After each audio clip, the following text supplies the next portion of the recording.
No army in the Seven Kingdoms can match the pride and chivalry of the Knights of the Vale. After all, they were the first true knights in Westeros.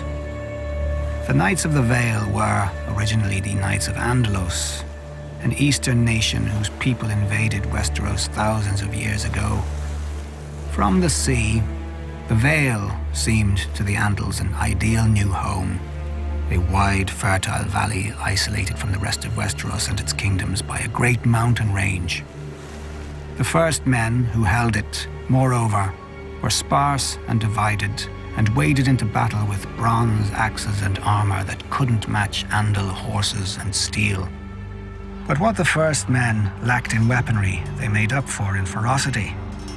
Finally uniting behind King Robar Royce, the first men smashed the Andals in battle after battle, reclaiming the Vale and pushing the invaders back to the sea from whence they'd come. Learning from the first men, the remaining Andals united behind a leader of their own, not a king or a lord, but a knight who'd been born in the Vale and knew it as well as the first men.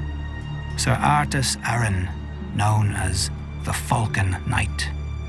The armies of the first men and the Andals met beneath the Giant's Lance to decide the fate of the Vale. Sir Arthas had many more mounted knights than the first men, who preferred to fight on foot.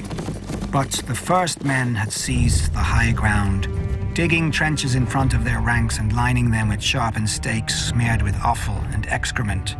6 times the Andal knights charged, and 6 times the first men threw them back.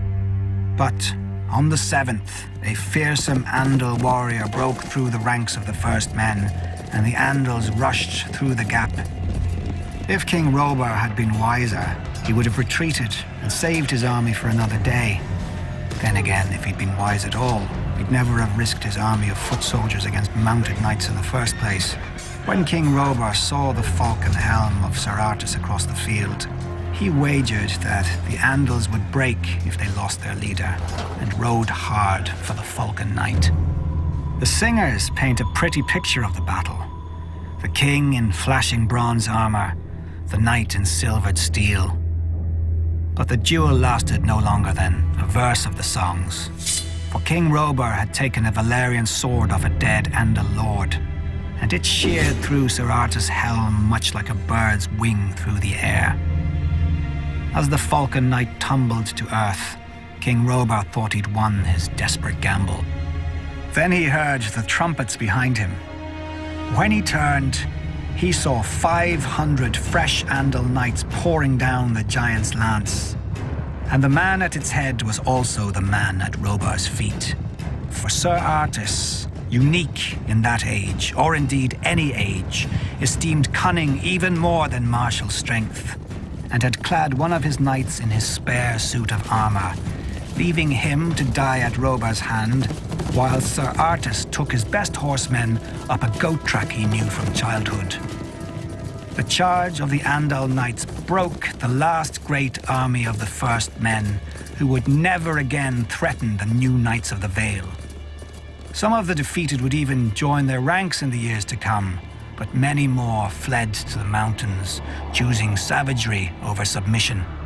Ever since, the Knights of the Vale enjoyed an exclusive position in Westeros. They could sally forth from the Vale at will, knowing that if battle went against them, they could retreat through the Bloody Gate where no army could follow. Until the dragons changed the game. When Aegon the Conqueror landed in Westeros, the Queen Regent of the Vale shut the Bloody Gate against the Targaryens and massed the Knights of the Vale behind it to lock it. But Visenya simply flew her dragon to a balcony of the Eyrie where the boy king was playing, and gave the boy a ride round the castle in return for his mother's submission. With the conquest, no more could the Knights of the Vale hide behind their mountains, nor, they soon discovered, did they need to.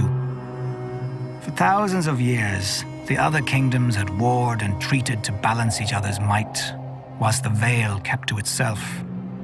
None realized what power the Vale could have until Jon Arryn defied the Iron Throne, refusing to surrender Ned Stark and Robert Baratheon to the Mad King. The North, the Riverlands, and the Stormlands couldn't have beaten the other three kingdoms by themselves, but the Knights of the Vale rode with them. Now the North is freezing, the Riverlands are burnt, the Stormlands are spent, Dorne is distant, the Westerlands are weakened, and the Reach is paralyzed.